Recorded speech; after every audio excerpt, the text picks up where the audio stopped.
you can hold those two ideas in your head at the same time of, I'm okay with dying, but I'm still going to do everything within my power to make sure I don't today. You can have both those things at once.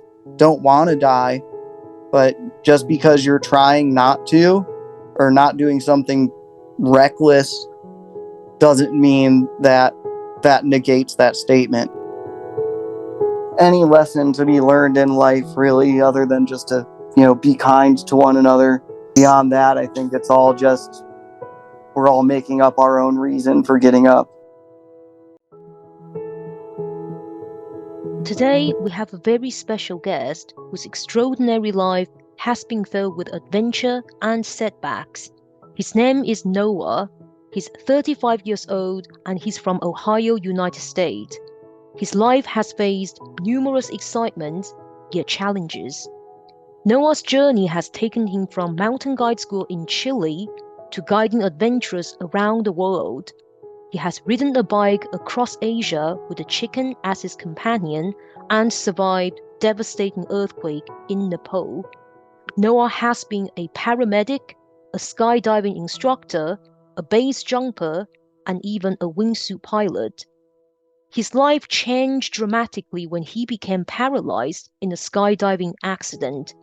The setback has given him a pretty unique perspective on life and the world. Before I proceed, I would like to provide a disclaimer.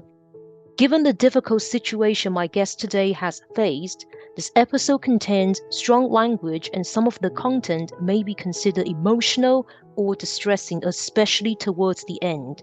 I advise listeners who are sensitive to such content to take a prudent approach and consider their well-being before proceeding. Now, let's prepare ourselves as we dive into Noah's remarkable story together.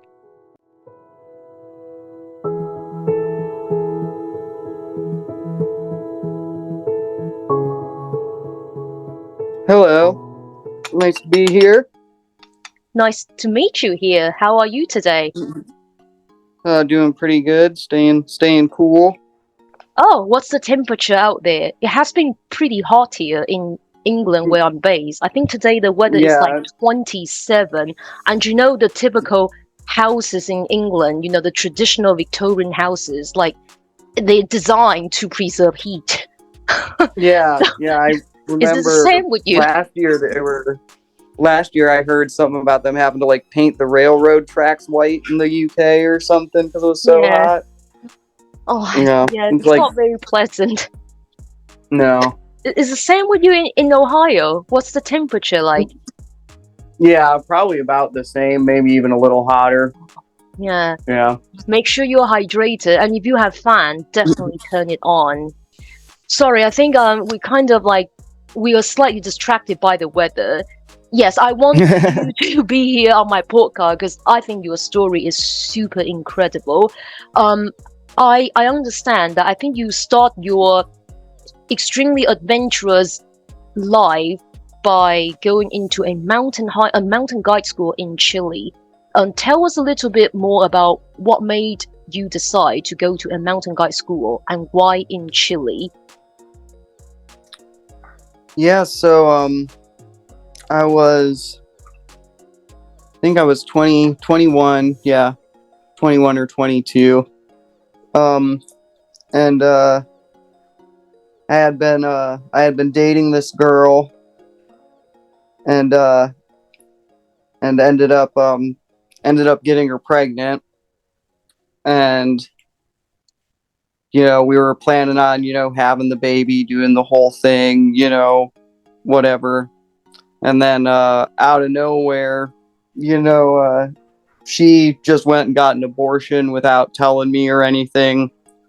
And so that kind of just threw my whole world upside down, sent me searching for, something. And I ended up watching that Discovery Channel Everest show, Yes, I know that show. Beyond the Limit or whatever it was called. And I'd always been, kind of interested in, climbing and mountaineering and stuff like that. But, coming from Ohio, nobody's telling you you can grow up to be a mountain guide, Mm. So yeah, I saw that show and I saw all these just, rich old white people who, weren't anything special, just had a lot of money basically, and they were able to climb Everest. And I was like, well, if those people can do it, then I certainly can figure out how to do it, and so I started working a bunch of overtime at the job I had, to be able to afford climbing gear and stuff. And ended up going up to New Hampshire and climbing Mount Washington up there. Was the first thing I ever climbed, and just fell in love and needed to figure out how to be able to do it more and how to get paid. And so I just typed, mountain guide school into Google, and found this program down there in Chile, in Patagonia, and signed up, and off I went. Out of curiosity, what were your parents' reaction at that time? I don't think it's that common for people at your age at that time to fly all the way to Chile to attend a mountain guide school. I really only have my mom, and she was supportive. That's she helped nice. me, she helped me pay for school and stuff. And she thought it was weird, and didn't really know what to think, or what was going to come of it. But she was supportive, and helped me through all that, for sure. That's so sweet. And then I remember you said that after you finished the school, you start your guiding life all over the world. Where exactly you have performed as a guide? Tell us more. So yeah, I've worked on, the Northern Ice Cap in Chile, doing like big, 6-week mountaineering expeditions. I worked up in Alaska doing just like Alaska. Sorry to interrupt you, because that's one of the places I really want to go. Yeah, it's amazing. It's really nice. Really nice. Yeah, I spent a season up there doing glacier guiding, like glacier treks, ice climbing, sea kayaking, Yes. just anything really up there. And it sounds to me that you must have enjoyed your time as a mountain guide, right? Just tell me, what's the most memorable and enjoyable moments to you as a mountain guide, and what are the most challenging moments? One of the most memorable is probably I did the second ascent of a unnamed peak in Patagonia, there on the Northern Ice Cap, and it was just amazing getting to the top of that thing. Yes. And I'm standing there, and I'm one of 10 people, probably to this day, who have ever seen that view in the history of humanity, of the entire planet. Me and a few of my friends are the only people who've ever seen the view from that spot. That's and pretty awesome. That was pretty amazing. Yes. I'm very moved just by listening to this, so I can imagine that how amazing it must have been. Thank you so much for telling me this. So it sounds to me that it has been an extremely exciting ride to you as a mountain guide. I kind of want to know, because it's a mountain guide job, it's not just a mountain hiker's job. So because you are a guide, that means that you must have guided a few people. What kind of people were you serving at that time? Were they mostly students, adults, or a mix of both? So when I was doing like the big expedition stuff, down in Patagonia. That was like 6 weeks long. Those we'd take out groups of six clients at a time max, and we'd usually have a real good variety of gender and age and really everything in all of the groups. I've guided 65-year-old men. I've guided like 20 something 90-pound women. Like Yes. it really is surprising how broad the clientele is. I definitely wouldn't have guessed it going into it beforehand. Yeah. Because it really there isn't a stereotype. It really is anyone. You'd be surprised. Yes, yes. I mean, I'm fully convinced. Yes, I think I recently interviewed a mountain guide as well. However, he's in Taiwan, and I think he said exactly the same thing, that pretty much everyone from all walks of life, at whatever age, in whatever shape, would be in mountain, and it's really nice. I like this variety. Don't get me wrong.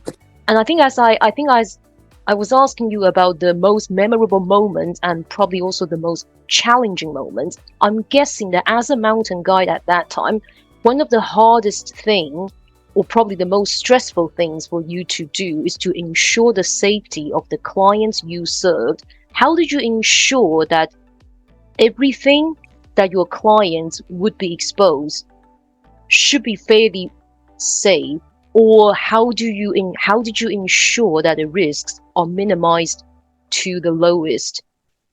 Well, we have a saying guiding that the clients are always trying to kill themselves and everyone else around them. How do they try to kill themselves? And I'm interested in this part now. and that's just because often the people you're guiding, you're there to like fully babysit the Yeah. experience. You know what I mean? Like you're putting on their seatbelt for them and whatnot. And then like in Patagonia, that was more of like a training school, so I was actually teaching these people to do some of the things themselves, and so they had like some more responsibility and whatnot in those situations. But really the main tool that I used to keep my clients safe was knowledge and fear. So I needed to educate them, one, to the fact that there are so many dangers here that they are not aware of. Yes. And I don't have the time, and they don't have the time to learn all of them. Like, so you just have to, when I tell you to do something, just do it. Believe me that there's a reason. I don't necessarily have time to explain it to you. Just do what I tell you when I tell you to do it, because there are a million things out here trying to kill you that you haven't even thought of yet. Yes. Yeah. And so just make sure that they are well aware from the beginning of how ignorant they are of their situation. Yeah. So that they're going into it with an attitude of, respect. They're going into it like, I don't know what I'm doing. I need to listen to this person. They will keep me safe if I listen to them and I follow the rules, because I don't know what I'm doing. Yes. And so I want them to have the knowledge of what the risks are, as much as they can.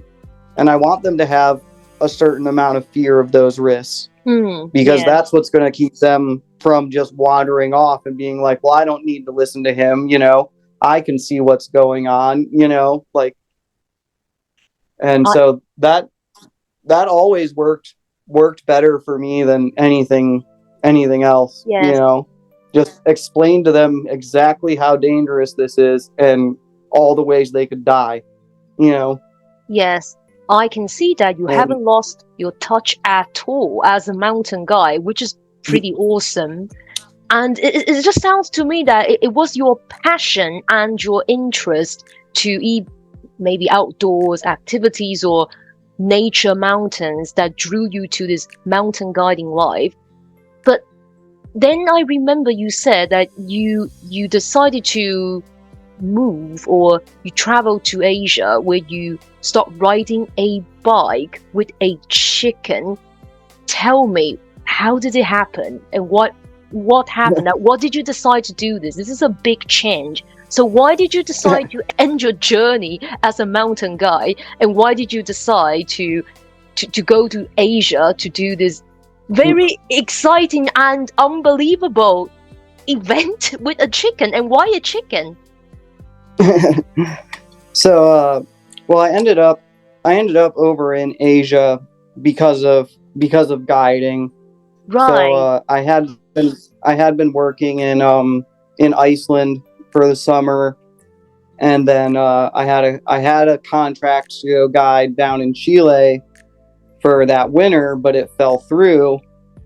And so, at that point in the season, because it's all seasonal work, all the jobs are already taken, you know what I mean?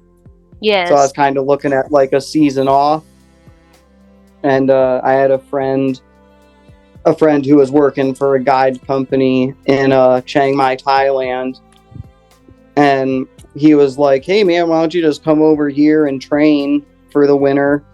Because it's super cheap to live here. There's good rock climbing, and you can stay with me." And he's like, there'll be some freelance work for sure, at the company he works for. And so I was like, sure, I don't have anything else to do, so I ended up going over there. And then I was ended up staying over there for a long time, making friends. And me and a bunch of my friends from there in Thailand, and a friend of mine from Scotland, we all went up climbing at this at the time new up and coming climbing area in China called Liming. And after we got done with that, me and my friend Angus he's from Scotland, who I'd been like climbing and traveling with for probably like a year at that point, he just fucking decided one night while we were sitting at the bar in Yangshuo, another climbing town there in China, was like, "Hey man, we should ride bikes to Cambodia." I may ask you in kilometers, because I just really want to know how long is that journey. If you know that in kilometers, that will help. But it doesn't matter if you don't know. Yeah, I have no idea. We never looked it up. Okay, that's fine. But I'm pretty certain it sounds like a journey that would take months. Yeah, I mean, it's gotta be a good ways. But yeah, I mean, it was seriously like zero planning at all went into it. It was literally, he came up with the idea. I said, sure, why not? The next morning, we were both hungover and went and bought crappy, cheap bicycles. And within a week, we'd strapped all of our climbing gear and stuff to the back of them and started riding. So you started from somewhere in China and ended in Cambodia, is that right? Yeah. Wow. And why with the chicken? So the chicken ended up getting in Vietnam. We stopped at Cat Ba Island in Vietnam there to visit a friend, and stayed there for about a month over the holidays, Christmas and New Year's. Yes. And so we'd been biking for a while already at that point, and me and Angus had been talking about how funny it would be if we had like a pet or something that we took with us on the trip, because people would think it was crazy. And at some point we'd said like, oh yeah, chicken. We could probably keep a chicken alive on the road, that'd be pretty easy. And so Christmas morning, I wake up and Angus hands me a old cardboard box, and it's just like duct taped closed, and I'm like, what the fuck? And I open it up, and there was a chicken in there, and that's how we got the chicken. And then it just came with us from there ever since, sneaking it across borders. I should have told you that the first time when I learned that you rode a bike across Asia, my first thought that you must have kept the chicken so that if for whatever reason you are in a dangerous situation, at least you have something to survive as food. That's my initial thinking of why you kept a chicken for your journey. Oh no, nothing so intelligent as that. But you know what I mean? It could be a very pragmatic things to have. Yeah, I mean, it would have been if we ever got hungry for sure. Exactly, yeah. Yeah, we never. Yeah, it was hilarious. Everybody loved it. All the locals thought it was great. It was a great icebreaker. You know. Again, it's still a bit unbelievable to me because you said that it was zero planning. Because how did you know where you should head to? Did you just use a? You couldn't use a paper. Yeah, we just got map, a right? map, a map in Chinese. You know. What? Yeah. So, and we were just like, look at the road signs and just match up the pinyin and, you know, hope for the best. So how long did it take you, in the end, the entire journey to Cambodia before you arrive at the destination? Did you remember? Is it more than at least a month, or? Yeah, in China we started. Do you know where Guilin is? Yes. In yes. Guangxi? Yeah. Yes. So we started not far from Guilin. Wow, and then, yeah, I'm pretty confident. Did it take you at least a month? I may be bad. I know my reaction may be very hilarious, but I'm very confident the distance is crazy. How can you just? Yeah, I mean it's pretty far. Where did you live? Like you've got to rest at some point. Yeah, we would just sleep on the side of the road. We had a what? It's funny. We what year was that? It was the first umbrella protests in Hong Kong. Right. Wow. We were there for that. Right before we left because we had to go get new Chinese visas before we even started. Yeah, we were there for that, and that's where we got our tent from, because they had tents and like all kinds of shit. The protesters there, they were awesome. Like, they were so nice.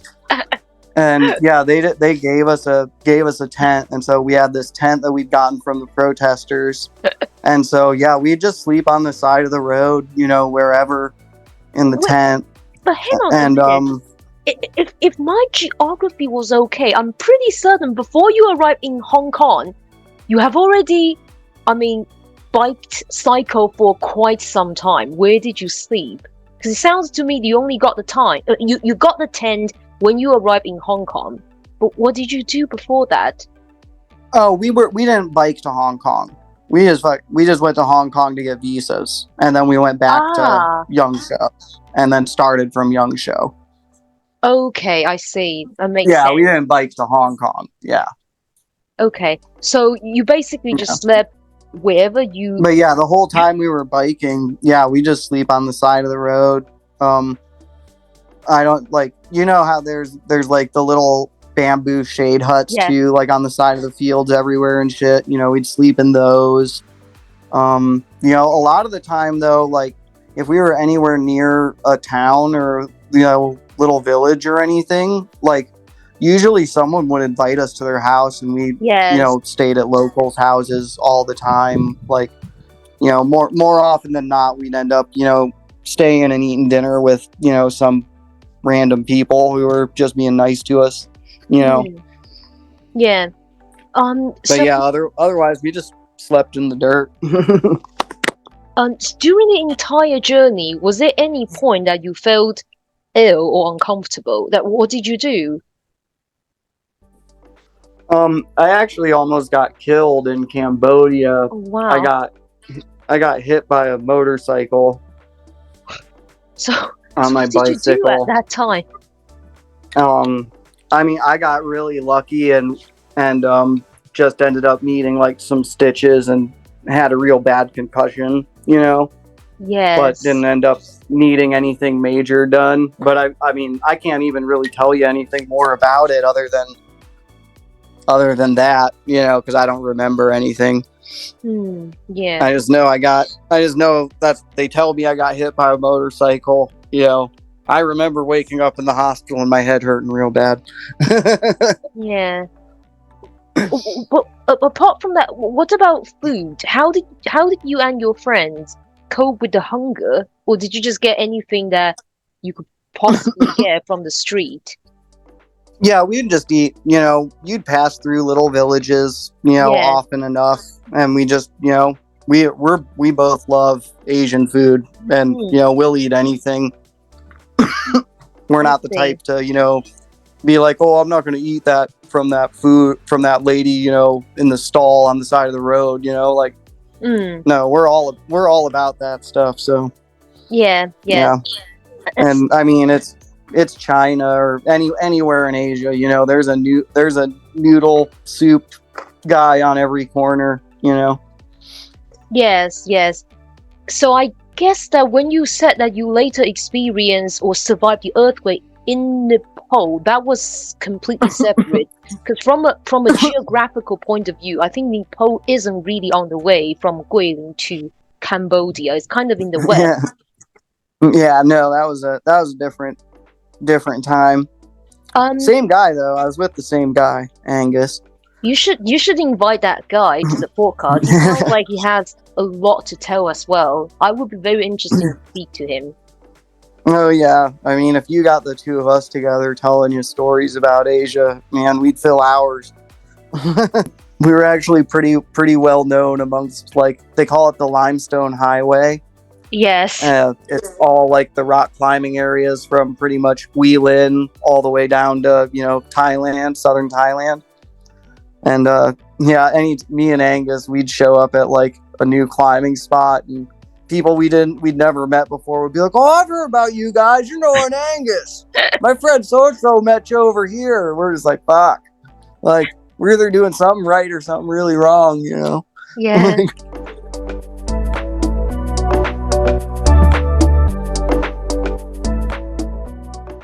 Yeah. So we talk about your life as a mountain guide and how you had your Asian journey with your friends from Scotland. You decided to cycle across Asia with the chicken. I remember then after this biking experience, you somewhat ended up in Nepal and you survived an earthquake there. Tell me a little bit more about how did that happen and why were you in Nepal at that time? Yeah, so, me and Angus, we got done, with our whole cycling thing there in it would have been April. Yes. And, and we ended at, a place called Takhek in Laos. Yes. So we rode down to the coast of Cambodia and then back like about halfway up Laos to Takhek because friends of ours have a climber's home there. So we ended there just to, climb some more and figure out what to do next. And we wanted to go try and do some big mountain climbing, and it was the right time of year. So we were like, let's go to Nepal. Were you there initially? Sorry to interrupt, but were you there initially to want to conquer, for instance, Mount Everest? No, not this time. No, right. Didn't have the funds. Had all the equipment. Yeah. Had all the equipment, had all the skills, but I didn't have $60,000 for a permit. So, wow. Yeah. But we wanted to go climb there's some other pretty decent, big fun stuff that you can do there without any permits. So we were just going to go try and mess around and, have some fun. because it was the right time. Ended up being the right time of year, and we're just like, fuck it, let's go. Yes, why not? Yeah. So you and your friends decided to go to Nepal to do some more mountain climbing, something that you were familiar and comfortable and extremely experienced with. And then I Yeah. believe was during that journey you experienced that earthquake. And because of because of the fact that you mentioned, I believe it must have been a big earthquake. Oh yeah, it was the big one that flattened like all of Kathmandu. Do you remember It killed. what was the What magnitude? year was that? What's the magnitude? 8.2. Oh wow! Oh my God! Yeah. Yeah. What year was that? 2015. Yes. 2015. That's when that was. Yeah. Yeah, and it was it was wild because we were still just trekking up, so we weren't very high in the mountains yet at all when the first one hit. Mm-hmm. And like where we were, it wasn't very powerful. Like we felt it where we were, but it was just like a little shake, Yes. and like living in like Chile and fucking Iceland and Alaska, you learn to not worry about little earthquakes. You get used to them. And since where we were, it was just a little earthquake, like we didn't think anything of it, Mm-hmm. And then like a day later, we come into a village and people are like running up to us and they're like, "Do your family know you're alive?" And we're like, "What are you fucking talking about?" And they're like, "Dude, that earthquake." And we're like, "What?" Like it barely anything, man. Like, where are you from? Like, and they're like, "No, dude, it was huge. Like the Kathmandu's gone." Like, and we had, we didn't even know about it. Right. How many earthquakes were there in that significant earthquakes? There were two real big ones. Like there were two over 8, and then tons of aftershocks, and there were some pretty big aftershocks. But there were two distinct big ones over 8, and so but that first one we barely felt it where we were, and so after that first one, we were trying to decide like, well, do we even keep going or do we not? Because there's definitely at least going to be some aftershocks, which probably isn't a good idea, for rockfall and avalanches and, just, probably makes climbing not a great idea. And were you close to the epicenter of that, one of the big ones? Yeah, that first one we weren't super close, but the second one we were a lot closer. The second one we were right on top of Kala Patar actually. Cause there's so we were trying after that first one and we found out like how bad it was. Yeah. We were trying to decide whether or not to even like keep going or just to go home, and then also like the country's all fucked up too. And you're like, I don't want to be here like being a tourist, while, like so many people have lost their lives and like their livelihood, you know what I mean? Like, yes. It's not really like holiday time, but we ended up, deciding, to stay and, just see what happens. And like, ultimately one of the best things we can do for these people is keep spending money, Yes. And so we kept going, kept heading up. And then I want to say it was like a week later was the second big one that really, then it was the second one that really like destroyed everything. Like stuff in the mountains wasn't very bad at all after the first one, but after the second one, like whole villages that we had like walked past on our way up were completely gone, and yeah, it was insane. Like we were literally standing on top of Kala Patar doing a acclimatization hike, to be able to go climb some other bigger stuff, And the second big one hit while we were literally on the summit of that thing. And so the top of that mountain is just acting like an end of a whip. Yeah. And we're just hanging on to each other because there's nothing else to hang on to, trying not to get shook off this mountain. And behind us is the south face of Lhotse, which is the third highest mountain in the world. Or no, not third, fourth. I'm not sure. Very, very tall. And anyway, that thing just starts releasing so much rock and ice and snow. And it was just so ungodly fucking loud. And I don't know how long it went on, but it went on for a while. So how did you and your friend make sure that you went down safely after this second one?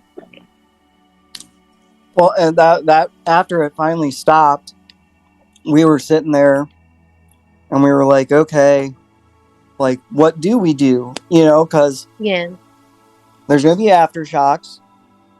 There's going to be rock fall. This thing that we're on is a choss pile. It's just going to be raining boulders, at least for one pretty significant section of it. You had to worry about that.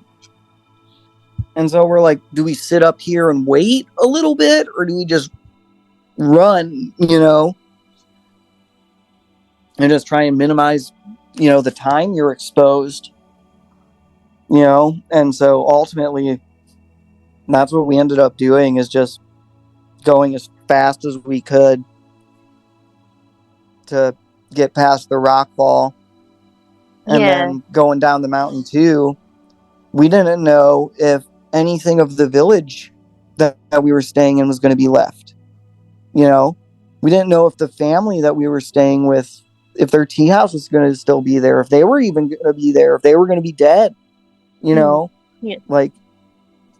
was crazy. But luckily, we got down there and some of their buildings had fallen over in places and stuff, but everybody was fine. And so it worked out that way. But man, looking back, do you think this event, this experience in Nepal, was the reason why you decided to go on and become a paramedic? No, I don't think it really had anything to do with it. I'd always been interested in medicine. I grew up around doctors. So, the medical interest has always been there. And being a mountain guide too, you have to have a thing that's called a woofer. It's a emergency medical certification. And it's basically an EMT already. So I already had a lot of medical training, before I became a paramedic.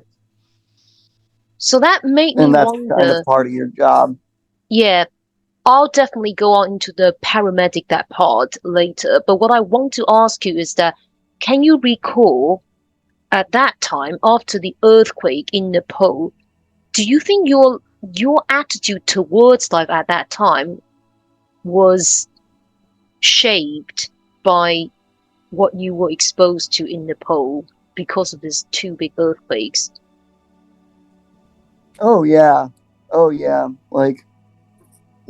I mean, can remember seeing bodies stacked like fucking cordwood at Lukla Airport, and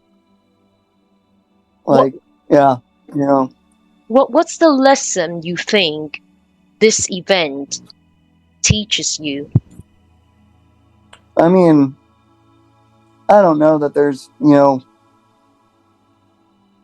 any lesson to be learned in life really, other than just to, be kind to one another. Yes. Beyond that, I think it's all just, we're all making up our own reason for getting up, Yes. And they're not going to be the same. Did you feel that after the fact that you and your friend went down, you were safe, you were sound, did you feel that life is so fragile, so you wanted to do something different. That did you have this kind of moment or thought after this earthquake experience? Oh no. I mean, that was nowhere near the first time I'd almost died. So, Yes. I'd had plenty of opportunities to, contemplate my mortality. Mm-hmm. Like one time in a snow cave on the ice cap, went to sleep not knowing if it was going to start raining and the snow cave was just going to cave in and we were just all going to die. Yes. And, so I've had plenty of time to fucking ponder all that stuff well before Nepal happened.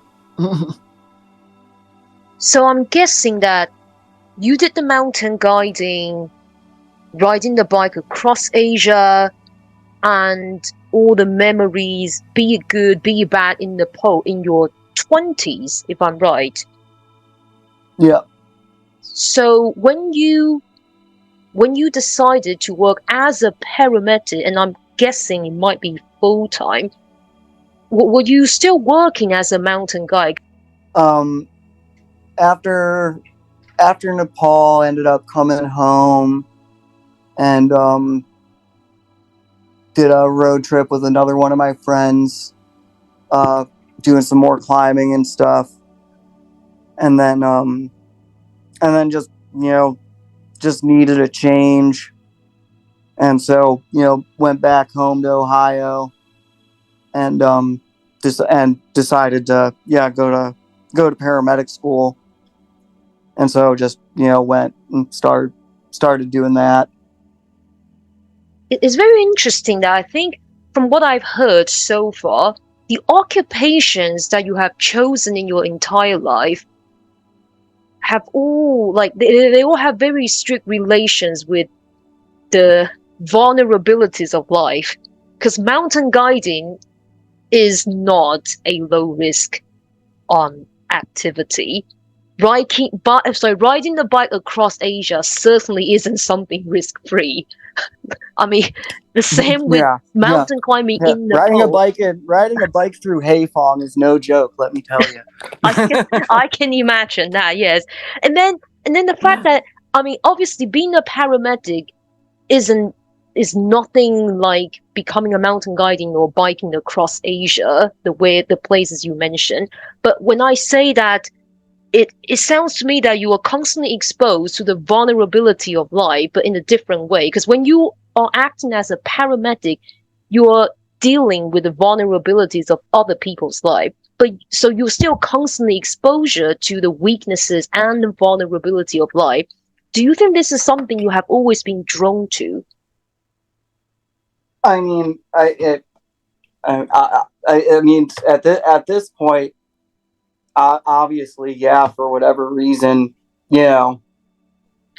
consciously or subconsciously, something must be going on there, Do you know what? I really want to use a word to describe you. You must have been a super fearless person. Not everyone. I think most people are uncomfortable facing, facing the weaknesses, the vulnerabilities, that no one wants to be vulnerable. But I think you're someone who constantly chose to be exposed to that, and that takes a lot of courage.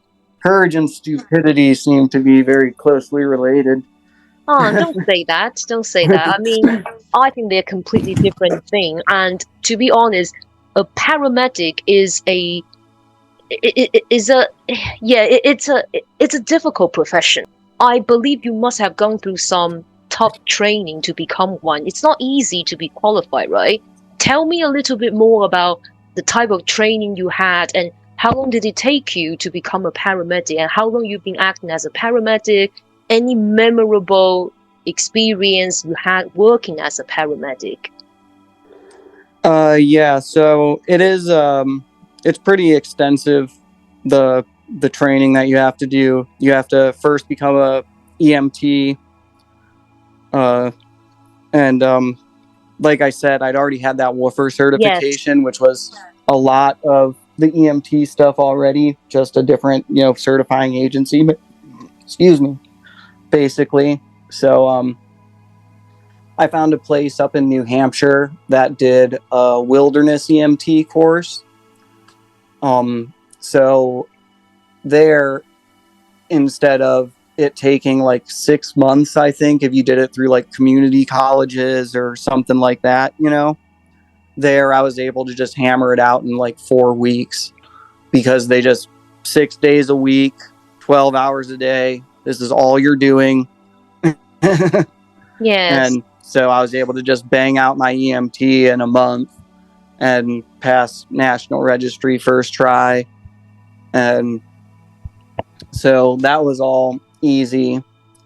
And then started working as a EMT, just doing like hospital to hospital transports and stuff, like nursing home, like taking people to the doctor's appointments, crap like that. Which, people go sideways on you all the time, even doing that stuff. But but so did that, and then started paramedic school pretty much right away as soon as it started at the local community college. And the program there was, let's say, like 9 months. And yeah, that's really intensive, because EMTs, people think EMTs can do a lot more than they can. Like, in reality, EMTs aren't really allowed to give anybody any drugs. They're not allowed to start IVs or like use a heart monitor, or many of these things that people associate with the guy on the ambulance showing up. Like, EMTs aren't actually able to do any of those things. Like, the joke kind of is like, here's some oxygen in a blanket, like, because that's pretty much all EMTs can do, and drive the ambulance. So like, once you're a paramedic, like, you've got to learn cardiology better than most doctors, because you're going to be running a full code by yourself in a bouncing fucking truck. Yes. Like, so you've got to, it's pretty intense. And then you're going to class, you're learning all this stuff. And then you've got your ride time that you have to do, riding with different ambulance services, getting hands-on experience. And then you have to do all these clinical rotations. You have to do like so much time in the ER. And then on top of all those ER rotations, you also have to do a burn unit rotation, a psych unit rotation, and like OB, and like, it's crazy. It's a lot of stuff for sure. But, I was always good at school, it wasn't hard for me. I was valedictorian in my class. Like, yeah, I didn't find it that difficult. Yeah. And in my imagination, I mean, obviously, as you mentioned, I think the knowledge, the technical part are not that challenging to you. But what about the family or relatives of those injured? I think the fact that you have to constantly, you have to constantly face the de-stressed people are probably the most challenging part. Like, do you remember any memorable part or any very hot moments that you had to deal with? I actually have a tattoo on my leg that I generally don't answer any questions about. Yes. It's it's actually of Wendy, the burger chain in the United States. It's the Wendy's logo. Yeah. And the reason I got it is because one day I was doing a rotation in the ED, and sorry, it's hard. It's fine. Take your time. I was doing a rotation, and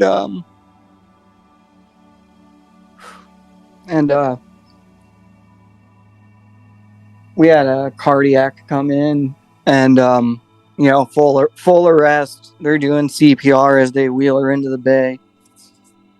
So we start taking over, doing our thing, whatever.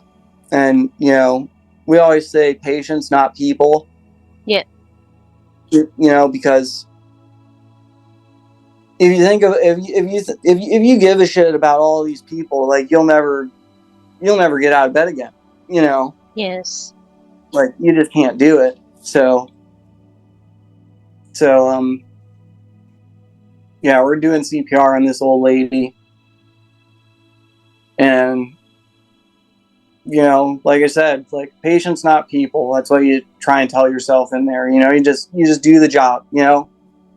It's a game. It's all it is. It's just a game, and I want to win. I want to win really bad. But at the end of the day, it's just a game. It's a bag of meat. I'm going to try and make it work. And for some reason, somebody there decided to let this lady's, must have been her, granddaughter or something, into the fucking trauma bay.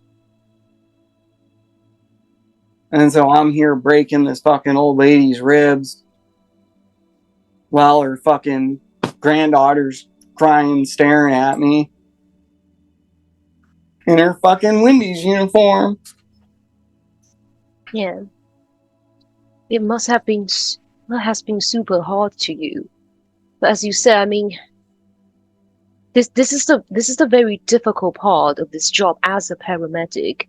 I'm pretty certain you have done everything you could possibly can to fulfill your duties, and you shouldn't take it anything personally yourself. Oh yeah, I mean, we always tell people too, like, people die, you don't change that,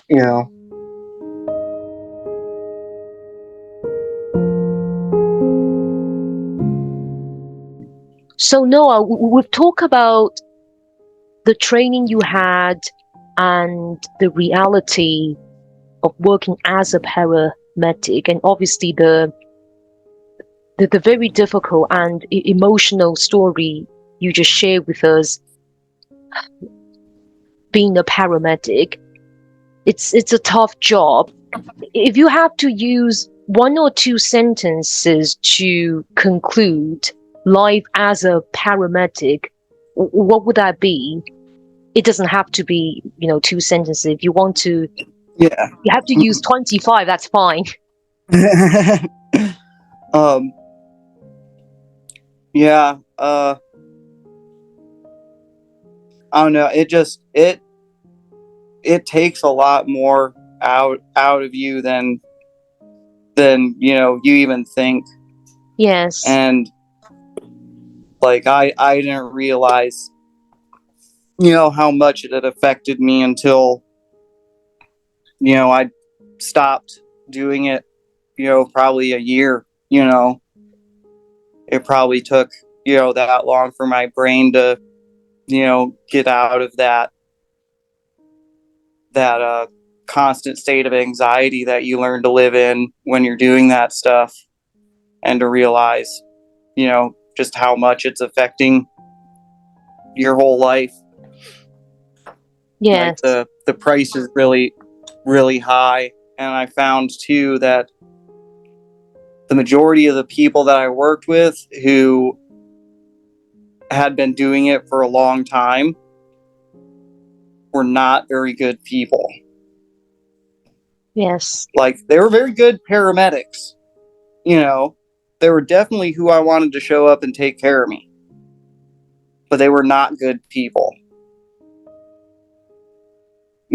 Something got broken somewhere along the line. Yeah. So you think this occupation can easily take a toll on anyone? Yeah, on anyone. Because I mean, that was another reason why I did it, is I figured, if anyone can take it, I would be fine, given previous life experience. But, Yes. So I guess were you in your 30 already working as a paramedic? yeah, I think I started paramedic school, I think when I was 29, and I think I was like 32 when I quit. Right. Yeah, so I guess it's about a solid year, right? Because I think the training probably lasts about a year, and then you Yeah, start the training was performing. a year. Yeah, so Yeah, I was on the bus for about about a year and a half or so, I think. I see. So I guess this experience made you realize maybe paramedic is not your thing. So I'm guessing you then had some reflection of what you could do then outside the paramedic route, outside the mountain guiding route. Is that how you started all these adrenaline fueled activities? Is that how I would call it, like skydiving instructor? That how did you start those? Um, well, I started skydiving while I was working as a medic, and I started doing that just because I'd always been interested, you know, and always been something I'd always wanted to learn how to do. And when I was working as a paramedic, I was finally, at a point in my life where I had the money and the time to Yes. actually pursue it. So yeah, so that's what I did. And yeah, as soon as I started jumping, I didn't stop. Like, I got my whole A license done in a month. Like, it usually takes people, at least 2 months, even with like good weather and stuff. But, I was just there every second, that they were open and I wasn't working. And so, yeah, It sounded to me that you were born as a person without fear. Like, is there anything you're scared of? Like, I don't think so. Like, obviously you are comfortable with height, so you could work as a skydiving instructor.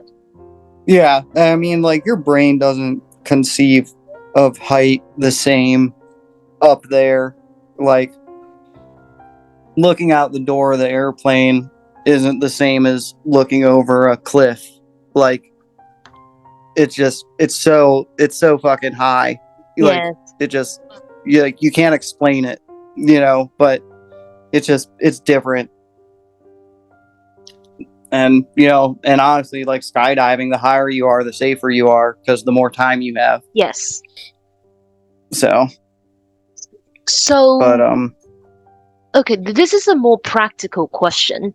I understand why you decided to, decided to go on into the skydiving route, and also I'm aware that you also went into like base jumping, wingsuit piloting. Um, I want to know why did you want to make this as a living, or at least as a side hustle, and that's the reason why you would address yourself as an instructor rather than a athlete, like skydiving athlete. yeah. So why did you what made your mind to teach other people to do this? Because I guess it will be very different from being a paramedic. I think being an instructor for skydiving, base jumping, wingsuit piloting would means that you every day you face people from all ages, from all walks of life, shaking and shivering and asking you that whether they would die doing this or not. Why? Why did you want to become an instructor of this? Well, I mean, it's functionality, same as with becoming a guide. The Yeah. easiest way to get to do it all the time is to figure out how to get paid. Yes. And And I've always liked teaching.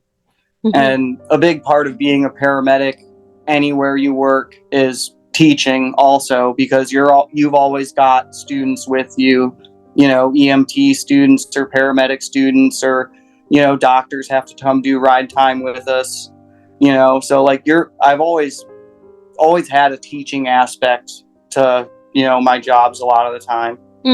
So and always liked teaching, so Yeah, just ended up doing it. And really the majority of students, they're scared, but they're not shaking, Yes.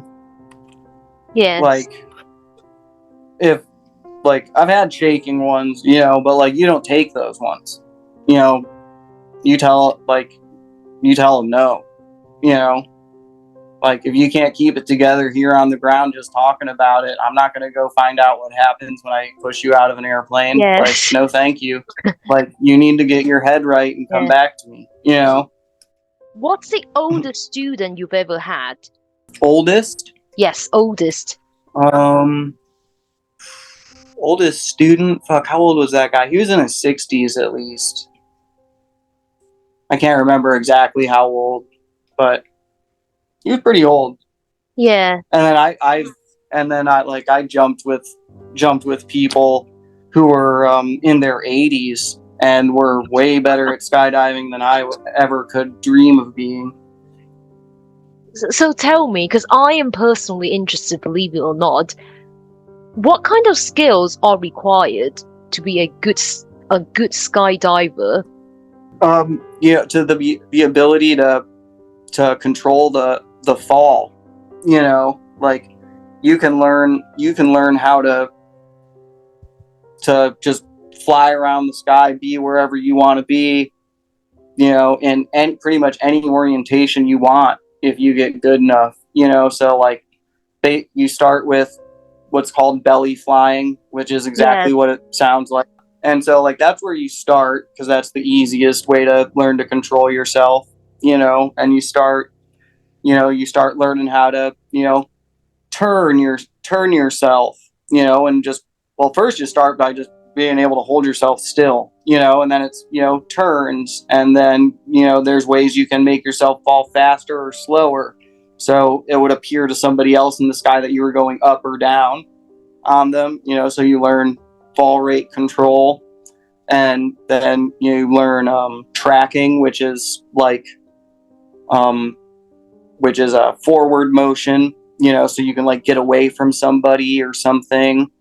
What you see Tom Cruise doing in Mission Impossible, when he's got his arms back by his sides, and you learn how to do that. And that's all the basic stuff that you learn to get your license. But then once you start trying to get good, you're talking about flying on your head, and being able to just be falling straight down on your head and flying circles around someone, giving them high fives and shit. It's crazy. So you're saying that if I just turn up at a skydiving point without any training beforehand, I can possibly have my first diving experience by just having for maybe 1 hour's training, or it would require a lot more No, not hours 1 of training? hour. It's about 8 hours for your first jump. So for those who don't have the time or who refuse to participate, the instructor just cannot take them. Yeah, and the instructor, for any reason, can always be like, I'm not taking that person. I don't feel safe. Yeah. I'm not doing, because ultimately, it's my life too. Yes. And depending on where you are in the instructor hierarchy and where the student is in the student progression, you may or may not be held legally responsible for that person. So, as the instructor, you're always allowed to ground people, for whatever reason, And as an instructor, do you often carry the should I say passenger, or carry the person you train with you, or there were instances where the people would ask you for them to fly alone? So I never ended up actually getting my tandem instructor rating, which is what you're talking about, where you jump with people strapped to Yes, you. yes.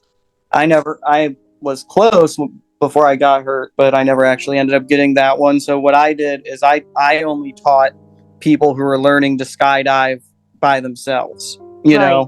Yeah.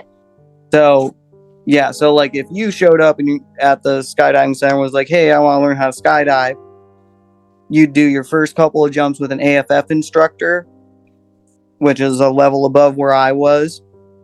And then once they said you were good, they'd hand you off to me. And then once I got you, I'd be the one who was teaching you how to do all your turns and up downs and tracking and docking and all the fine tuning and shit. I see.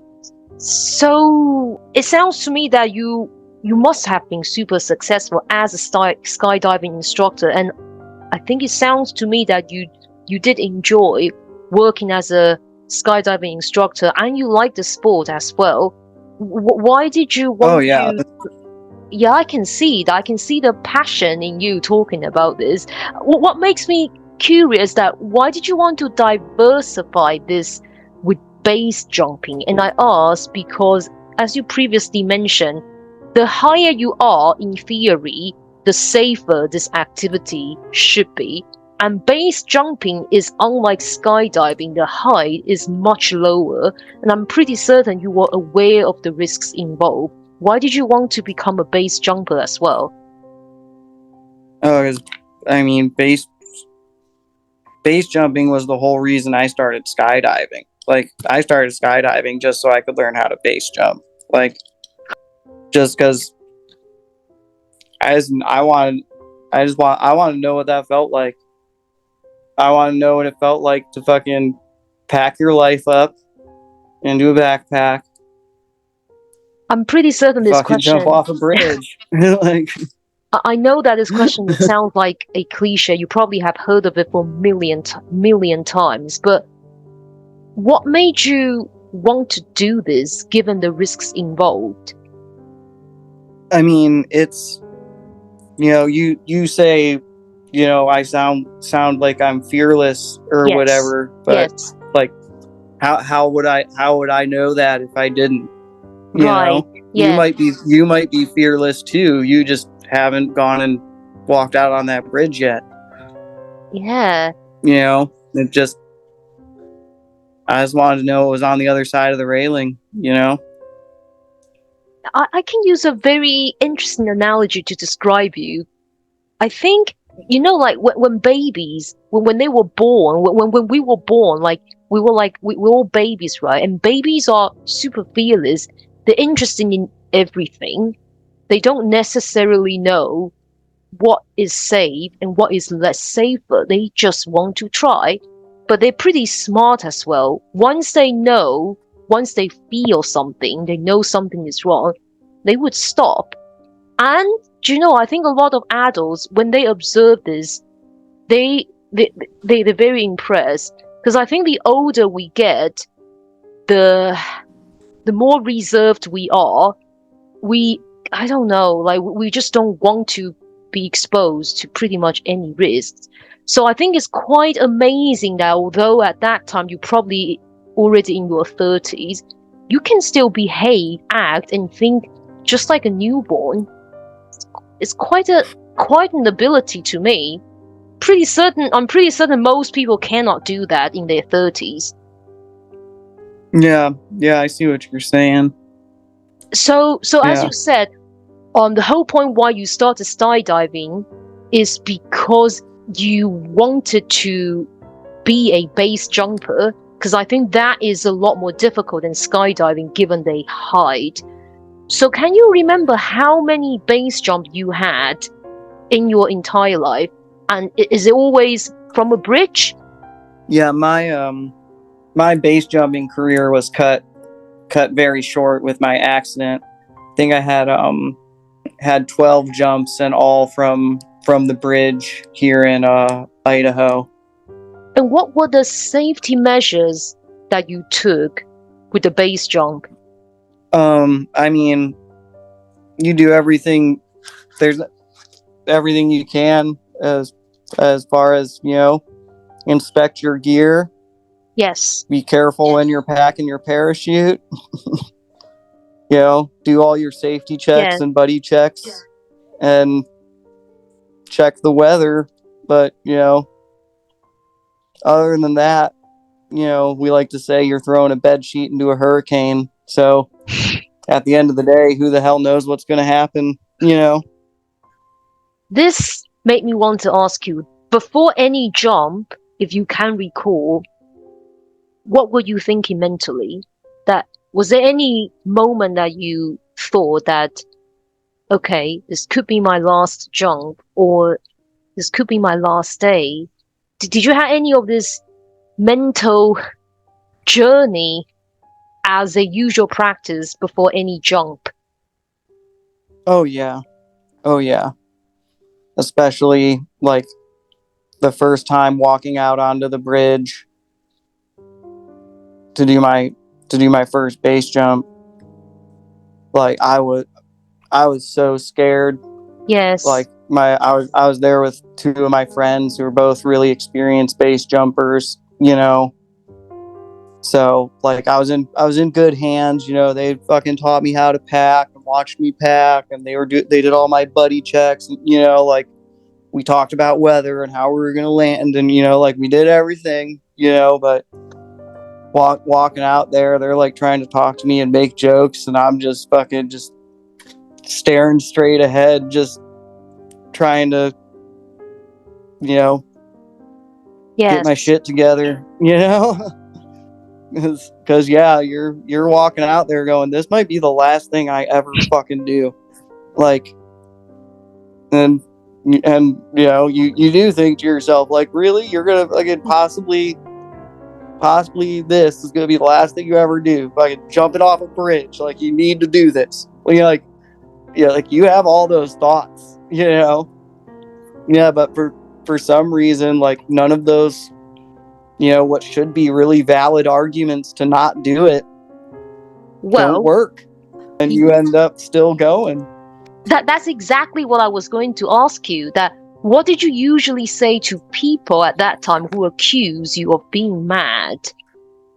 I would just tell them, like, you could die getting in your car, like, Yes. like, nothing says you're gonna survive today. Like, I don't care if your plan for today is just sitting at home all day. Like, there's no guarantee you're making it through. So, there's no reason to be, overly cautious. You know what I mean?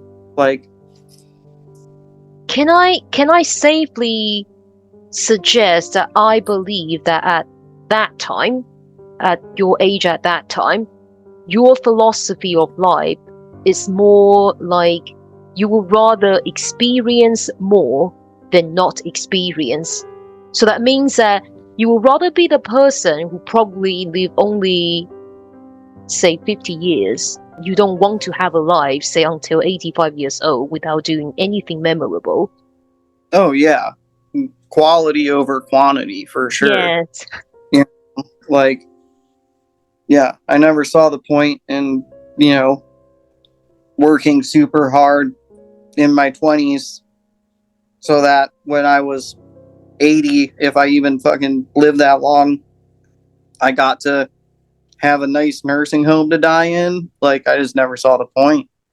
But that being said, I think I was pretty confident to say that before any jump, be skydiving, be base jumping, even the wingsuit flying, that one, before any jump, I doubt any person participating in this type of event would ever hope to die, or they don't mind dying. So what I'm trying to say is that I think no one wants to die. They all want to survive. They try to minimize the risks as much as possible. Yeah. So saying that they don't mind dying is just not true, because no one wants to die. Well, that's definitely not true. There's definitely lots of people who want to die. I've met many of them. I understand what you're saying. And you just sorry, just to clarify, did you just say that you did meet a few jumpers who literally wanted to die? Oh, I'm not talking about jumpers, but I Right. mean, I've had many old people on Oh the yeah, yeah, ambulance that ask that me to for kill sure. them. You know, like Yeah, I've had so many people ask me to help them in that way. So yeah, yeah, lots of yes. people want to die, That but I am convinced, but no, but I get what you're saying. I get what you're saying, but I don't know that it's just it's a very simplistic way to look at it. You know what you're saying is like that yeah, like you definitely have to be like fine with dying to base jump. You know, at least you should be. Like you should be fine with this being your last day if you're going to go base jumping today. Because yeah, if you're not, then you haven't fully come to terms with the consequences of your actions, you know. And you can hold those two ideas in your head at the same time of I'm okay with dying, but I'm still going to do everything within my power to make sure I don't today. You know, yes, like you can have both those things at once. You know, like, yeah, like don't want to die, but just because you're trying not to, you know, or not doing something reckless doesn't mean that that negates that statement. You know what I mean? Like, yes. I'll tell you right now, I'm totally okay with dying. The way my life is, the way I feel waking up every day, I'm totally okay with fucking dying.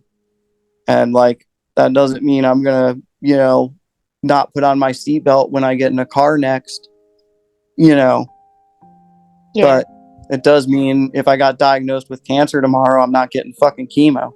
Like, I wanted to ask you that with your philosophy and the outlook you have on life, I want to know more about the people around you because you mentioned that how your mother being very supportive for you to attend the mountain guide school in Chile. What is her attitude at that time of you participating in these extreme sports? she wasn't stoked on base jumping, but she was supportive of skydiving. Right. And I mean, she was supportive of base jumping too, but like, you know, she didn't like it. So have you ever had to um had to have a very intense conversation with the people you care about and the people who love you about why this is important to you? Oh yeah, my mom's, you know, questioned Yeah. questioned, you know, the climbing and everything, you know, because I mean, like I would, you know, free solo stuff, rock climbing. But yeah, I mean, I've had those conversations with like my mom and stuff. Can be a tough conversation because obviously she loves you and she wants to protect you, and that is completely out of her nature. Begging her to understand that your reason and your passion for something that can possibly kill you is completely against her nature to say, yes, I love you to do this. But at the same time, I can also understand why you needed to defend yourself and say, yes, I needed to do this. It mustn't be an easy ride for you because I'm sure that it may not be just your mother who you needed to speak or communicate. You may have other family or friends as well who may think that you are a lunatic. But I'm guessing that from what you have said, you probably don't care that much about how people view you. But it can be hard when it comes to, for instance, your mother or someone you care about and someone you love. Yeah, yeah, it definitely, you know, made relationships difficult, especially, you know, any girl you'd try and date definitely wanted to have an opinion about your jumping. And they very quickly learned that they don't get to have an opinion about the jumping. Like, Yes. like that's part of the deal. If you're not in, that's totally cool. No hard feelings, but don't sit here and try and change me, because I'm not going to do that to you.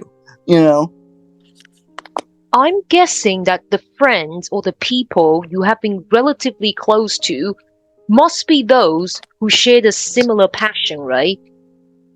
Yeah, I mean, pretty much all my friends have always been, climbers or jumpers. So like, as far as friends go, like I've never really had to explain Yes, anything other than why I wouldn't do something yes. more often. Like, oh, come on, do it. Like, no, I'm not going to do that. That's a dumb idea. Like, here's all the reasons why Yeah. that's a dumb idea. Like, So you had a strong community. At least you have a community for you to go to talk about the experience, the emotion, the frustration you had during this event. So that's good. At least you have someone you can go to. well, I had. So we're getting into probably it could be the hardest part. As you mentioned that you unfortunately had an accident one time when you skydive, and that's the reason why you have some disabilities. It would be great for you to share the story that why did it happen, and if you can recall what went wrong. Yeah, that's the fucked up part, is nothing actually went wrong. So what happened was I was helping somebody get their tandem instructor license, Yes, and so when they're doing their course and the jumps that they need to do for their course, to get their license, the passenger needs to be a licensed skydiver. And so I was being the passenger for this guy, to help him do his course, because I was going to be doing my course soon, and so I was going to need somebody willing to do the same for me. And it's just pretty standard practice. And yeah, it was like the fifth or sixth jump that I did with this guy, and yeah, fucking all the previous jumps I did with him, everything went great. Because if he'd done anything to scare me, I would have stopped going with him. Like, I'm not stupid. You know what I mean? yes, And but yeah, this time, like I have no idea, like, why he did what he did, because there was nothing wrong with our parachute. The weather was fine. Like, he just got, the only thing I can think is that he got target fixation, we call it. And yeah, so this the main landing area for this place is probably like a patch of grass about like half the size of a football field, and it's in between a bunch of hangars and stuff, so surrounded by buildings and shit. yes, And that's where, like, they normally, like, would be trying to land. But if you can't land there, which happens often, you get out of the plane at the wrong spot, or the wind's not quite what you thought it was, or whatever, you can't make it back to that little area. There's fucking huge area to go to that you can easily bail to just over to your left, and like that's what you're supposed to do if you realize you aren't going to make it back there, yes, and so at probably about 1,200 feet, I realized that I was definitely going to get hurt, because we were in a position where, like, it was too late for him to fucking go land in the other area, and he was obviously not going to be able to safely land on the green grass. Like, I've got almost 500 skydives at this point too. You know, I know what this looks like. You know what I mean? Yes. Like, and it's a parachute. Like, it doesn't have an engine, so like you can anticipate where it's going to end up. You know, and so yeah, like, you know, 1,200 feet. I knew I was gonna get hurt, and I saw, like, it looked like we were probably gonna like run into this like chain link fence on asphalt. And I was like, okay, like, you know, this is gonna hurt, but like, I'll probably be okay. You know what I mean? Like, I'll probably go home, you know, bumps and bruises, you know, whatever. But then, for whatever reason, at like 500 feet, he starts aggressively turning the parachute. And what happens when you turn a parachute, again, since it has no motor, it dives at the ground. And again, since it has no motor, when you stop turning it, it takes a second for it to stop diving at the ground. And he literally just turned the parachute and pounded me into the fucking dirt. Perfectly functioning fucking parachute. So that's how the accident 100% happened. avoidable. Yep.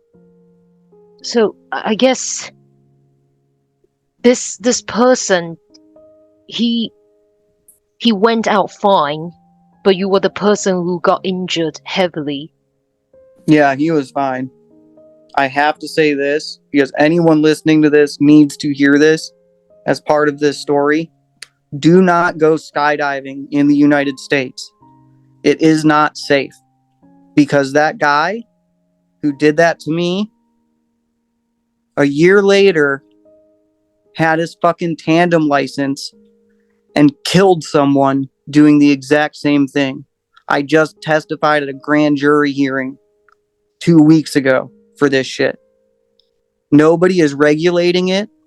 The USPA is a joke, and you cannot trust any of those certifications that they're handing out. No one investigated my accident. No one ever talked to me about it. No one ever asked me a single fucking question from any government agency. Skydiving is not safe in America. Do not do it. I'm very sorry to hear your story. And if Is you it an don't believe me, accident? is this motherfucker's name. You can look it up. The charges are public. It's all public. I wanted to ask you that when you started skydiving in the United States, were you aware the dangers involved, that things like this could happen? No, I was not aware, because they've done such a good job of making it look like it is regulated. They've done such a good job of making people think that they actually do things, but they don't. Case in point, guy paralyzes me during his training. A year later, has a license and he kills someone. Case in point, they didn't fucking even contact me at all to investigate the accident to find out what even happened that first time. Like, nobody's regulating this. Like, the way you get these certifications, like, nobody's checking up on these people. You know, nobody's making sure any rules are followed. Like, there's supposed to be like regional safety people for the USPA who like go around and check all the drop zones in their area and make sure they're following rules and stuff. You know how many times I saw that person at the drop zone I worked at and worked there for 2 years? 0. Because nobody ever actually comes and does anything. They've done such a good job of making people think that it's regulated, but it's not at all. And so I can't stress enough. You cannot trust anything at a drop zone in the United States unless you personally know the individual that you're going to strap yourself to. Do not do it, because you could be getting the guy who paralyzed a person the year before and is going to kill you now.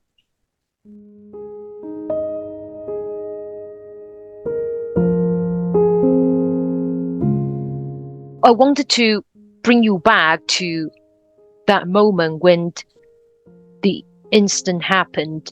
Do you still remember what Oh went yeah, I was your head? conscious. You was Oh conscious, yeah, I was conscious the whole time. but you must have gone through so much pain. Oh yeah, yeah. That's yeah. I mean, I knew I was paralyzed right away, right away, and like I remember it burning. It was like someone had stuck like a fucking red hot rod just like up my entire spine. And that's what it felt like. And how did that person react on the spot? I mean, there was a bunch of people there, and like he got off of like unhooked and got off of me as fast as he could, and then people were coming all around me. I couldn't move, so I was kind of stuck only seeing, this small portion of what's happening around me, Yeah. And of course, my fucking girlfriend decided to come watch that day, and so she was there, and yeah, I mean, they called the fucking ambulance, and like, don't even get me started on what fucking dipshits the paramedics were. And yeah, they took me into the hospital, and last thing I remember is them giving me some fucking Valium before they gave me an MRI. And then I don't remember anything for like a week and a half after that. I guess I was in the ICU for a while. And as you mentioned, I think despite the efforts that you're trying to make the person responsible for this accident, there's no good outcome so far. And I don't think it doesn't sound to me that you trust that anything that would really come out of this system No, safe. things aren't. No, they're not safe at all. They're not being regulated at all. Yes, he's going to get charged with involuntary manslaughter, which is fucking an insult to the person he killed, and does nothing to stop the next person from getting killed, because the person who needs to be on trial is the people at the USPA who didn't do their fucking job and regulate this stuff, and make sure that he didn't get a license, and make sure that the people who were teaching him actually were teaching him what they were supposed to be teaching him and doing things correctly and following the rules. But nobody actually does their jobs there. Like, I cannot stress enough, like, what a joke the regulatory agencies are. Can you still remember right at the very moment, what were your thoughts when you realized that you're probably going to be paralyzed and you can't do this jump anymore? I remember my initial thought, honestly, was, God damn it, I really just wanted to go home and smoke some weed after this and take a nap. Yes. Like, that was honestly like what I remember thinking. You sounded a lot tougher and stronger than anyone who would experience exactly the same thing. Well, I mean, at that point, like, even though, like I said, I knew I was paralyzed, at that point, you're in so much pain and shock, and your body's trying to compensate for so many fucking things. Like, your brain's not really firing on all cylinders, Like, I don't know if you've ever, like, been hurt really, really badly before, but it's really interesting what your brain does to protect you from that situation. The actual impact of being paralyzed probably didn't come to you until at least some weeks or some time. Oh yeah. How Oh did you? yeah, like you don't Yeah. fully fucking like you don't realize how much it fucking sucks for a long time.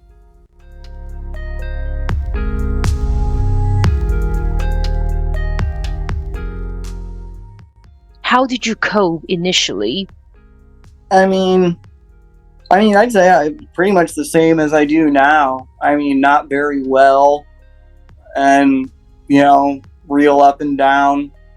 You know, The hardest part probably be the things that you enjoyed so much before has to be withdrawn from your life, whether you like it or not. at this point,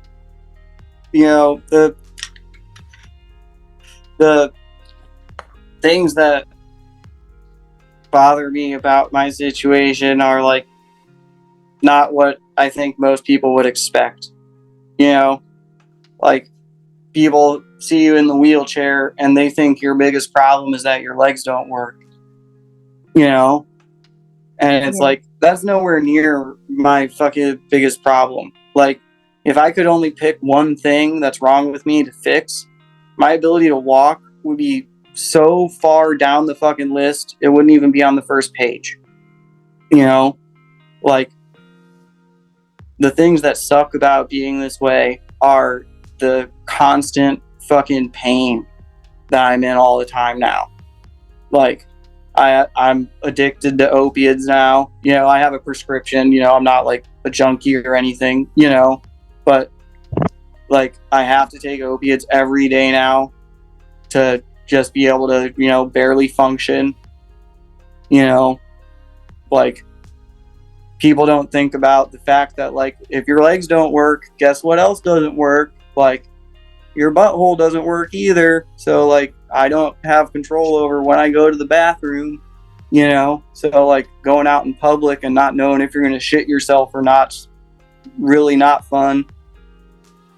Yeah. And then here in America, insurance, like don't even get me fucking started, trying to make sure I have all my ducks in a row there to fucking have insurance and be able to have catheters and fucking wound care supplies and fucking everything I need just to try and maintain some semblance of health. Like it's insane. Like yeah, like not walking is like the least of my fucking worries. It's been a super challenging ride for you. And as I said at the very beginning, unless that person has ever experienced your ride, I don't think they can ever say, myself included, that how much pain and struggles you must have been through. Oh yeah. And like the other thing too is fucking everybody wants to compare you to like some fucking wheelchair asshole they saw on YouTube, and whatever they see like that person doing, or like some other person in a wheelchair that they know, and like they're doing so fucking great or whatever. And like biggest thing I've learned from being in this fucking chair is that no two people in a wheelchair are the same or have anywhere near the same fucking problems. And I extrapolated that out to every single one of us is fucking having our own insane set of problems and nobody fucking even realizes going on, With all the challenges you are forced to face, how do you manage to find some inspiration or at least some motivation in your life to cope? I mean, honestly, like I have no idea, why I get up in the morning at this point. Like I've got a dog. He needs me. Apart from the dog, do you have any community surround you? Or do you think there are any places in Ohio, community or charity, that you would recommend people with a very similar experience like you can go to seek some support? No, I mean, I don't have any. I'm just moving back into Ohio, so like I don't know what's here. I never had any success with anything, where I was in Boise, you know, and like the idea that sitting down and talking to a bunch of other fucking people who are depressed for reasons similar and different from mine, like, doesn't sound helpful to me at all. Like I don't think able-bodied people realize how insulting that idea is. Like. So I understand that, yeah, what you said does make sense. And it definitely make people, myself included, who are extremely ignorant of people who have gone through enormous challenges like you, to understand probably some of the challenges you have faced or are forced to experience are derived from people like us, myself included. And I think what you said are extremely important.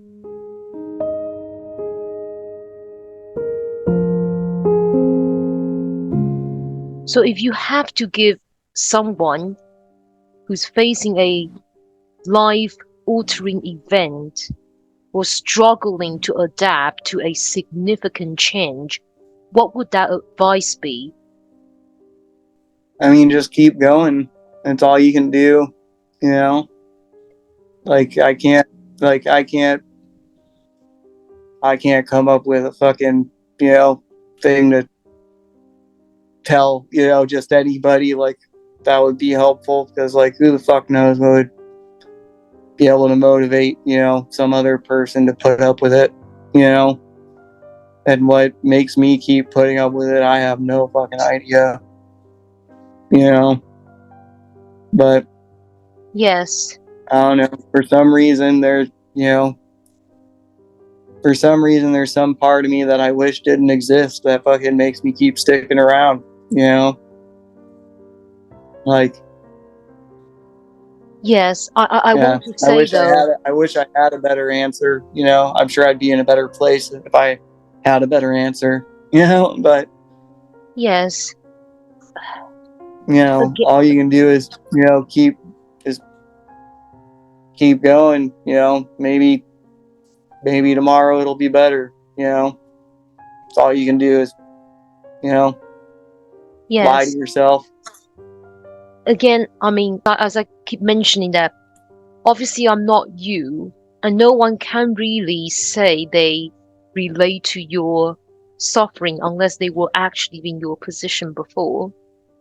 But from what I have heard, I do think that you have been doing your very best, and that's literally what you can do. It's Yeah, certainly I it's mean, certainly very hard, but I think you have been giving yourself 100%.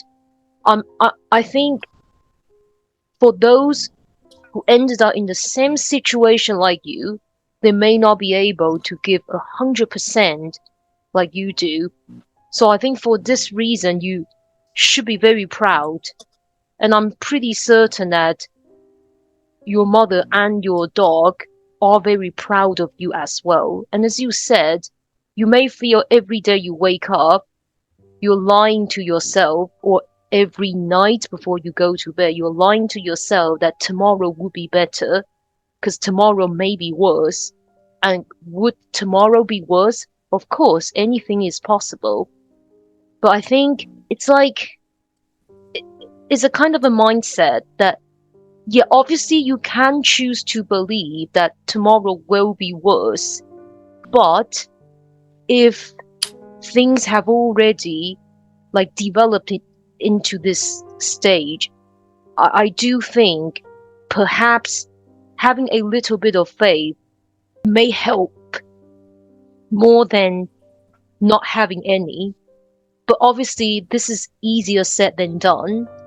What I'm trying to say is that I'm pretty certain, and I know that your supporting community or bubbles must have said this to you, that you have been doing extremely well. You mentioned that sometimes you wish that some part of your body doesn't exist. That sounds to me that there must be some other parts of your body that you like, and you really enjoy their company. So I think when things are pretty tough, perhaps it's a different mindset of tomorrow might be better for that part of the body that you really enjoy. But again, this is easier said than done, and it's obviously much easier to say from me who hasn't been through that pain. I just want to make you aware that how amazing you are as a person.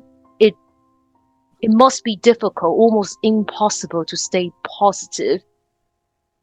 And I don't think I'm not qualified. I'm not someone who can really give any advice or lesson.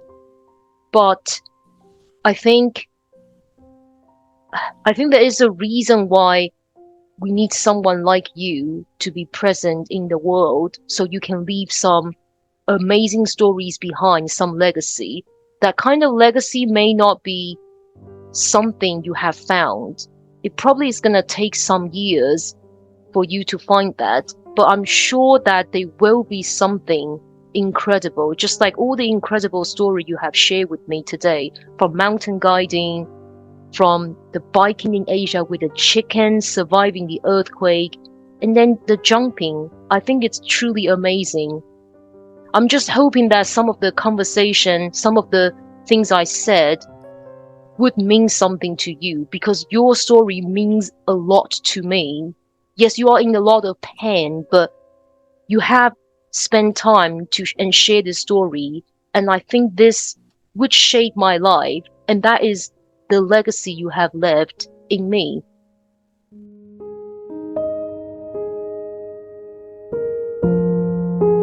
Do you think you can spend about 1 minute or two to close to conclude the journey you have had so far, and perhaps give advice to people who are experiences a hardship, or if you find it too hard, you can use just maybe a few sentences to summarize your view, your outlook on life. Well, what you said got me thinking about something I've been thinking about the other day. So I've been watching this. I don't know if you've got it over there. You've probably never heard of it anyway. Got this show on Discovery Channel called Gold Rush. Yes. All about, these gold miners up there in Alaska. And you watch that show, and whether the guys end up being successful at the end of the season or not, the whole time you're watching the show, you're just like, you people are fucking idiots. All you're doing is constantly fixing shit, because all you're doing is constantly breaking shit, and you spend fucking $1 million to make $200,000. Like, it's the fucking world's worst business model. You break your backs doing it, and like one week, they'll fucking run their plan all week, and they'll clean it up, and they'll weigh it, and they'll have fucking 400 ounces of gold, and like, hooray, that week, all the fucking bullshit was awesome, all the trouble and all the stuff they had to fix, it was fucking rad that week, because like, we got our 400 ounces of gold here, and then like other weeks, like, same fucking bullshit, same fucking amount of work, blah blah blah, and they only get 10 ounces of gold. And I feel like my life is just fucking gold mining at this point, and like, right now I'm having a lot of fucking 10-ounce weeks, but maybe the cleanups will start getting better. Yes, that's what I said earlier. I mean, faith itself may not cure things, but I truly believe that it's good to have some. If at the end of the day we cannot change anything whatsoever, it may be nice to believe or remember the bright side, because you sound like a truly warm, thoughtful person. You have to remember all the warmth and the good things about life. Obviously, the ride to you has been crazily tough. Barely anyone can know how to survive this, but you did. I truly believe that the world needs someone like you. And that's the reason why I'm so lucky to found you on the internet. We didn't know each other at all until today.